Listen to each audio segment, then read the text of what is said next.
Hi guys, so this is my lovely stove, and as you can see here, we have oil heating up. We're going to start getting ready to do the fish. So this is our deep fry pot. We don't use it for anything else. It does get cleaned though between frying. In it we have some oil, it's kind of deep, and it's heating up. So a key to using oil with fish is you can clean it between uses. So what you do is you peel an onion, cut it in half, stick an onion in there, and it will remove the majority of the fishy smell that's in the oil. We didn't have to clean this. It was used once for just a couple pieces of fish, and so we didn't do the onion thing, but I have in the past.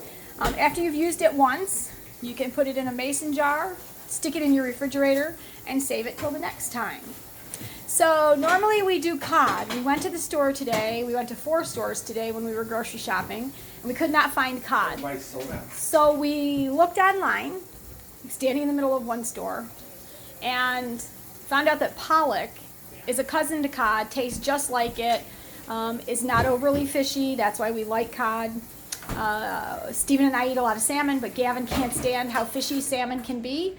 So I'm going to turn down the oil just a bit. I can feel the heat coming off the top of it now.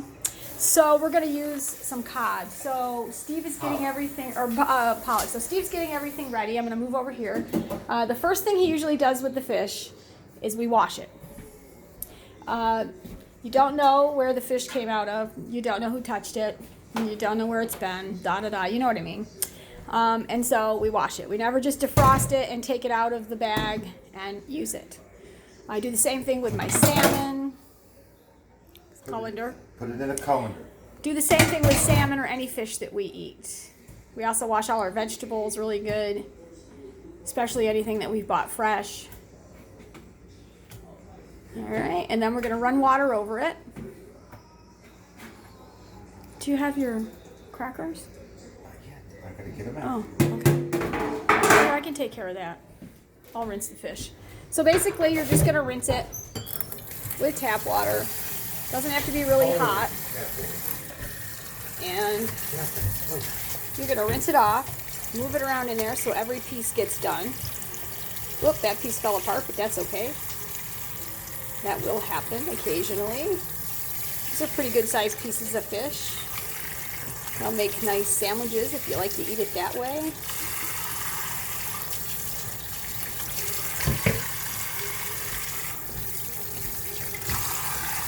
Everything I read online today said that this should have the same taste profile as cod.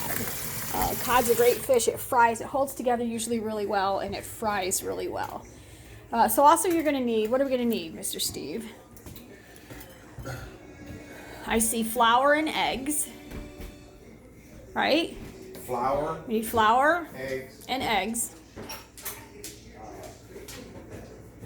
And the secret to his recipe, Jake is in my way. Explain this. Look, Jake is helping again, and Jax is here to help too. Excuse my dirty floor. The dogs have been outside, and it's been raining here all day. There you are. There's your face. Hi, Mr. Steve. Let me explain this. This recipe came from my grandfather, Pops. Pop, back in the late 60s, from a gentleman at Lake Cumberland where they used to have a cabin.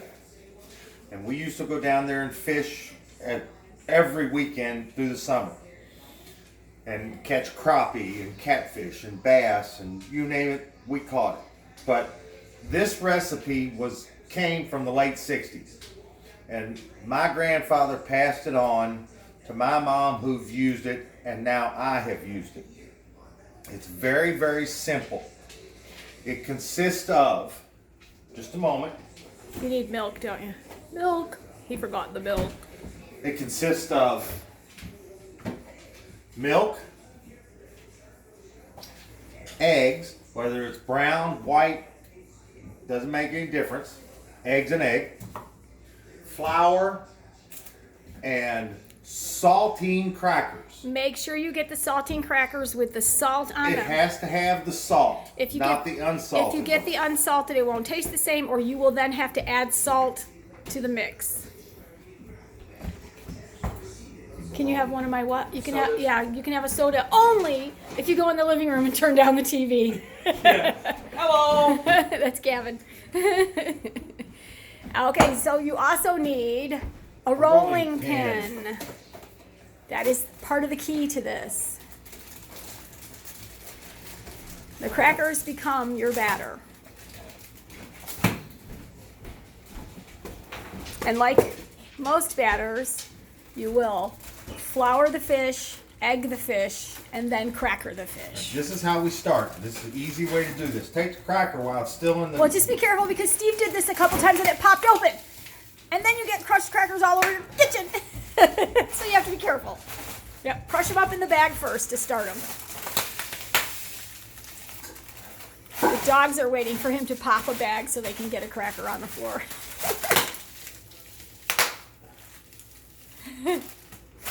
Love the sound effects.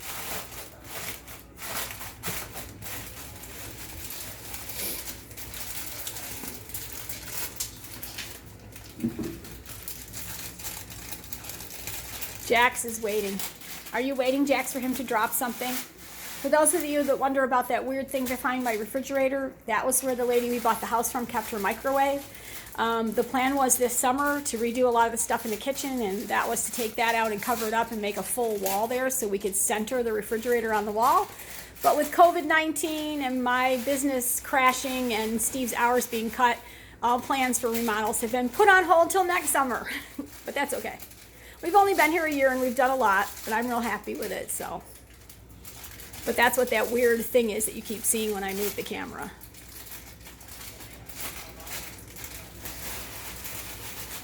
When we did this at a Baptist church we belong to for a Friday night fish fry, which is not a common Baptist occurrence, but the church loved it and the neighborhood loved it, we gave the kids the job. We put the kids in a separate room with gloves on their hands. 480 Yeah, dinners. dinners in one night. Yeah, we put the kids in a separate room with gloves on their hands, supervised by one of the Sunday school teachers, and it was their job to crush all the crackers. So then you This want to. is what you do with the I crackers. got to step over dogs to move closer. You want to Right. crush them as fine as you can get them.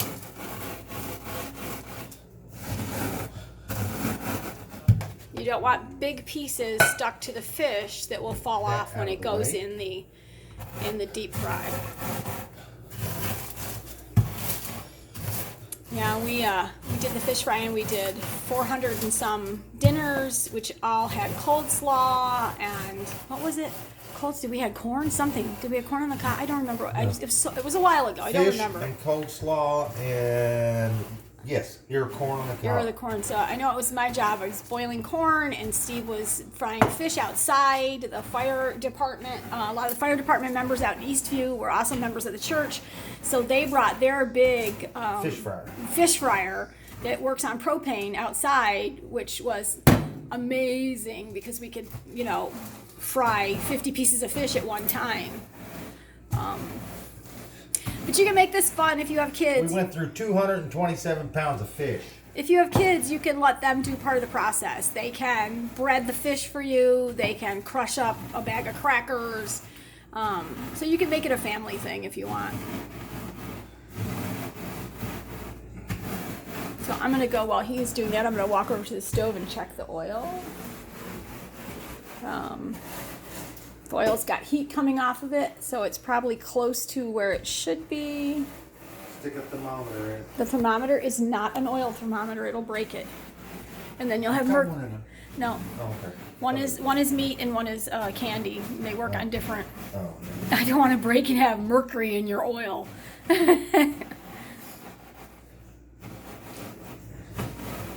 So it's not. and I'm using wax paper. Oh yeah, it's On the hard to see counter? it, but there's wax paper on the counter to kind of keep the mess down. You can use, I suggest using freezer wrapping paper or, but I didn't have any. Wax so paper works fine. Wax paper works just as good.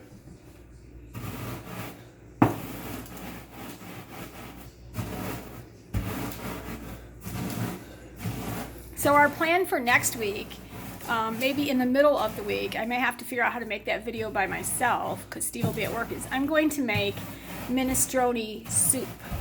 I have been requested that I do it with an Italian accent. We're gonna make a minestrone soup with an Italian accent. Well, I have a couple days to work on my Italian accent because I grew up in a town that was pretty much 50% Italian, 50% Irish. I should think I'd be able to speak with an Italian accent. A lot of my friends' parents did and grandparents did, but nope. But I'll work on it, Goldie, because you requested it. I will definitely work on it for you. We're going to make minestrone soup, which is a little bit different than some of the minestrone soup that I've seen in the past. It actually has cabbage and turnips in it, which appeals to me as an Irish person. So, as you can see, I got to step over the dogs again. He's getting it really fine, so it No, almost not looks, too fine. You can it also almost notice looks like a meal, like cornmeal or something. but it's still got chunks to it. But not big chunks, because the big chunks will fall off when it hits the oil. Yeah.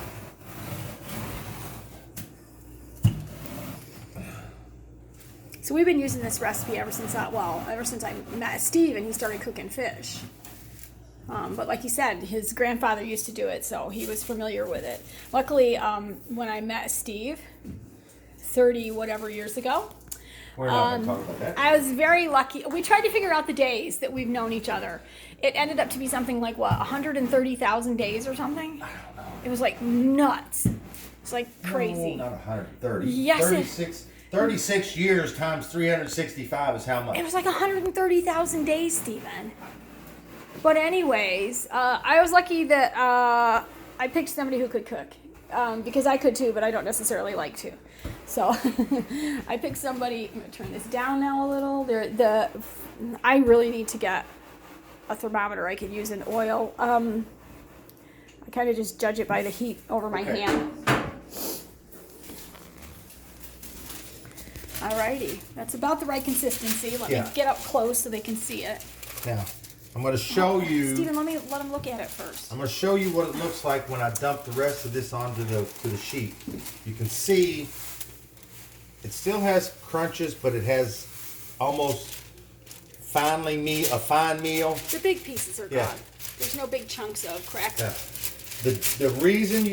One reason you don't put it in a blender is a blender will It'll shred make it too fine.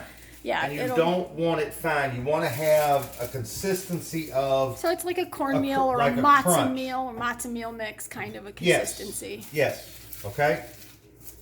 Now that the crackers are done, our next step is to get our egg wash done.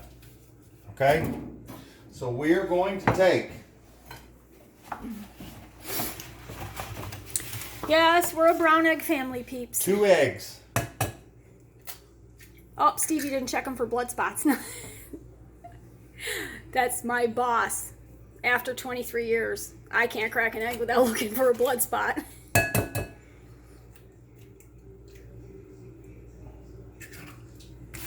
I have to tell you the story before you go on with this.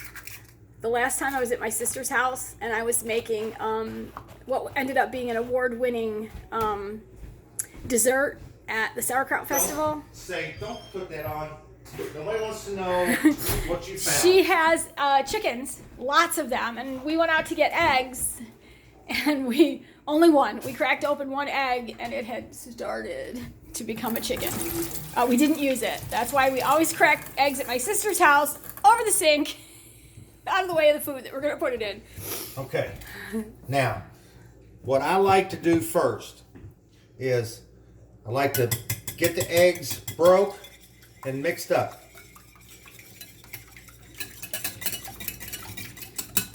And use a whisk.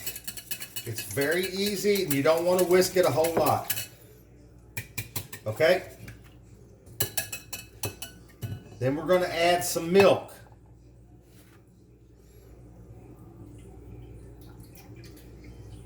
That should probably be enough. I would say probably about a little over half a cup, depending on how much fish you have to make. You could always make more if you need to. You can always add a little more milk. if you want to. All right, I need a. Now, if you use cod or another type of fish, some people take their fish and they will soak it in a bowl with milk, because milk will take out the fish, the smell and the strong fish flavor. But I did not do that. It doesn't. I can't smell the fish. It doesn't have a strong. And what odor. I'm going to do is I'm going to show you what really keeps the fish added just a little bit more milk. I'm gonna go test the oil with what I just took out of your bowl. So I'm testing the oil. Oh yeah, oil's ready. Oil's hot. Did you see what happened? I dropped some egg in. It went right to the bottom and right to the top. And you can see it cooking, which I'm actually gonna take it out of there. So the oil is ready for the first batch. If you can make the oil a little hotter for the first batch, because it will cool off as you put fish in. And you could always turn it down if you think it's too hot. You can hear it popping back there right now because it's hot. Move. Gotta move the dogs. Move, doggies. Now, one of the most important things, fish holds the water. You want to take the fish between your hands and squeeze out possibly the excess water. You can see it dripping out. Okay? Watch this. That's a big piece. It's thick.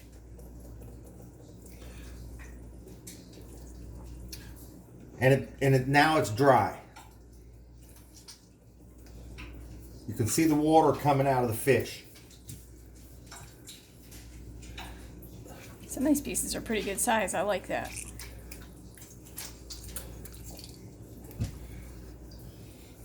There's still a little bit of consistency with the water that's left in them, but you're basically getting the excess, because you don't want the excess, because that's what Makes it fall apart. makes it in the fall oil. apart in the long run.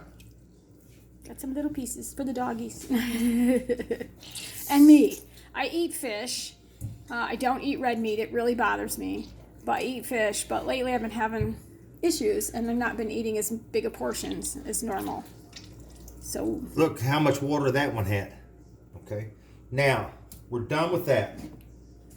I'm going to wash my hands again, because we are done with that part. that's really hot. Antibacterial soap. Ooh, and very, very, very, we very, have very, very hot water here, and it's turned down as far down very as you can hot get it. water. Very hot water over here off Oh. Southern Parkway. Good water heater. All right, watch out. Brand new when we moved in, that's why. I took off my rings, everything else, so I don't have any contamination with my rings. And you really don't want to get this all over, because it's hard to get out of your rings. So make sure you take any wedding rings or any of that nature off. Drink of Chin chin. wine. Chin chin, that's Italian. Now, He forgot something. need a fork. Do you have a plate to put it on when it's done? Or are you taking it right over to the... No. Do you need a plate? What do you want? What can I get you? Okay. Now we have 3 plates. We have a plate of fish, flour, just regular, everyday, All-purpose. all-purpose flour. Okay? Don't sift it. You don't want it fine. You don't want it fine. It's just dump it out of the bag on a plate. We have our milk and egg wash, and we have our cracker crumbs. Now we're going to take our fish. It is falling apart. That's all right. We'll do the small pieces too. Fish is fish. And you It doesn't Cover the have. fish. It doesn't have to have a heavy coating. But Just- you cover the fish and you squeeze it. You just pat it down a little bit.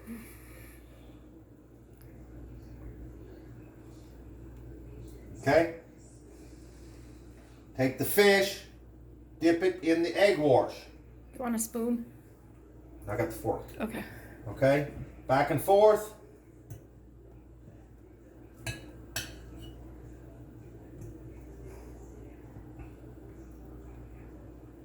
go, just use your hands. You normally do. Then into the cracker crumbs. And here you really want to push it down and push it onto the fish, the cracker crumbs and everything else.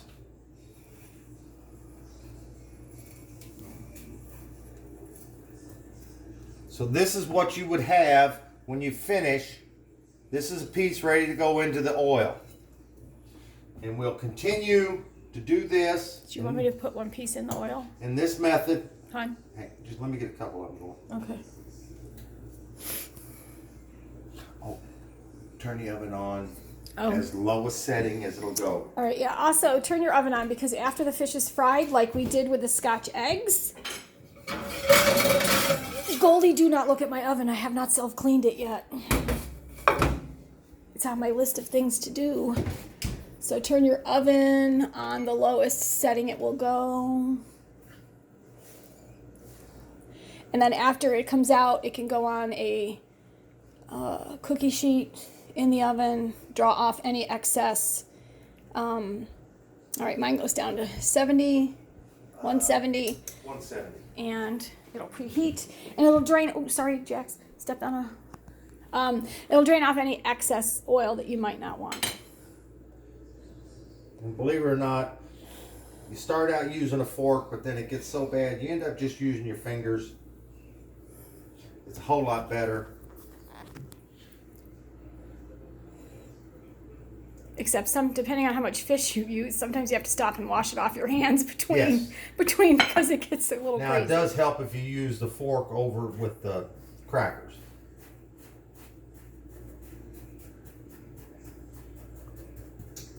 You don't want to overexert the pressure you put on them, but you do want it to come out something looking like that. Okay, do you want me to take those 3 over? I don't want to pile them up on each other and have them rub. Let me start one. What's It's ready. yeah? Go ahead and start one. Where's the 'Cause this Oh, there fish it is. I falling need apart. this. Yeah, it's. All right, need my little thingy here. Another thing I got to get is my little thing to put on my stove to put my thing on so it doesn't get oil all over everything.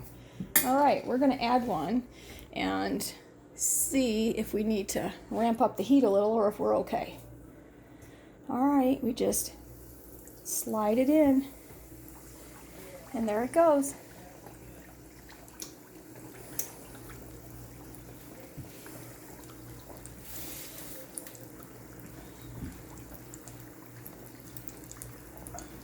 Pretty easy, but the secret really is the crackers. All right, and sometimes you go in there and make sure it's not sticking to the bottom.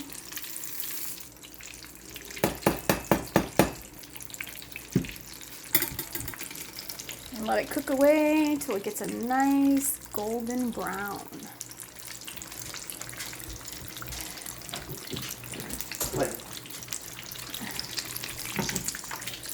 I need another plate that I can put them in the oven on. I will. Oh, wait a minute. I'll just get here. I'll just take this. I'll just take this. All right. I'm going to put some paper towels. You're getting a tour of my, I'm short. It's hard to reach things. A tour of my kitchen. I'm going to put a couple paper towels in the bottom of the dish to lay the fish on.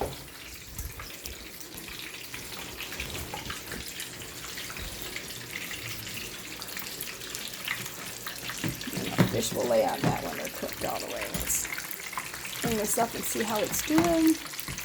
Ooh, look, it's starting to cook.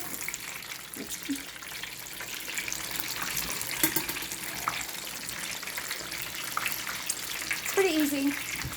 We eat this in the summer and the winter time. We're not, just like we eat soup in the summer times. We're not a only eat it during a certain season kind of family.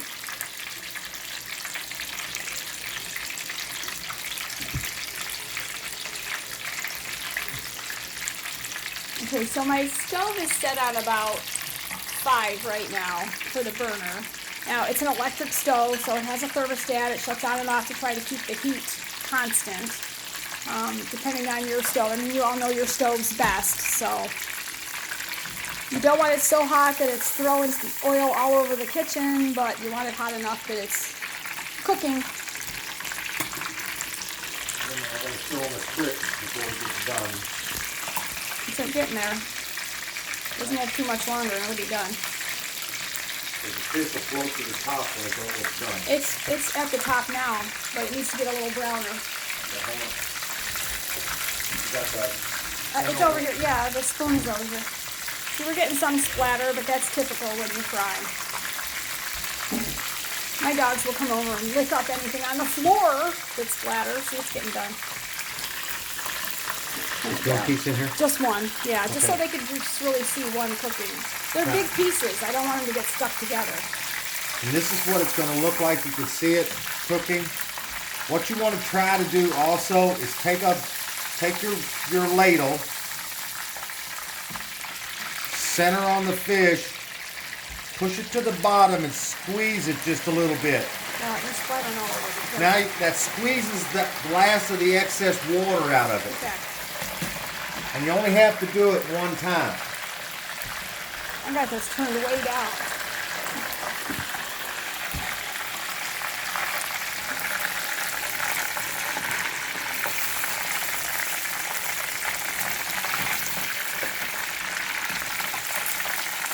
We're almost done. It's getting that color.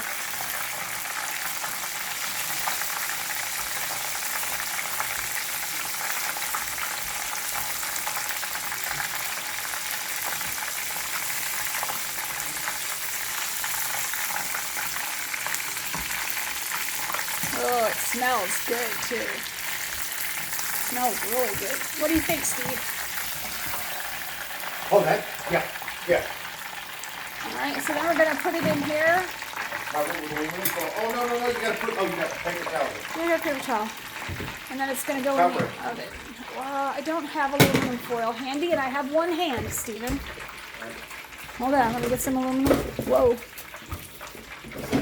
See if I can do this with one hand. Not easy.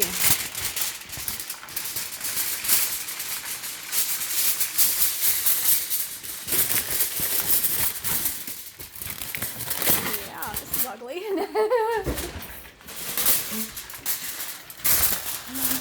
Okay. Did you just get dizzy from that? I did. All right, aluminum foil in the oven. And that will keep it nice. Okay. I'm gonna wipe down my stove a little in between fishies just to keep some of the grease at bay. You can't avoid it when you fry. You can't put a lid on it. Don't let the little guys be there with you. You don't want anybody to get hurt. And we gonna take another piece, please. No, I'm getting ready to give you the whole thing. Well, I don't want them. I want to start cooking them. I don't want them to fall apart sitting here. Yeah, they're ready. I just got to put these last two on there. I'm gonna take this little piece and stick it in. I think we're gonna 2 pieces in there might be enough, or 2. Whoa! All of a sudden we got. Oh, what did that happen? I don't know. There. Now we go. All right. So basically that's it. So there's another piece cooking. I'm going to go ahead and end the video. I'll show a picture of a plate when it's done. And what it looks like when you open it up. All right, there you go. Have fun. I hope you guys try it out. It's really basic. We're making, I don't know, 10, 11 pieces of 13 pieces of 13 fish. pieces of fish tonight. You can do it with just a couple pieces of fish if it's just you and your significant other, or just you. So there you go. Enjoy. Bye until next time. Watch for another COVID-19 Cooking with the Keens.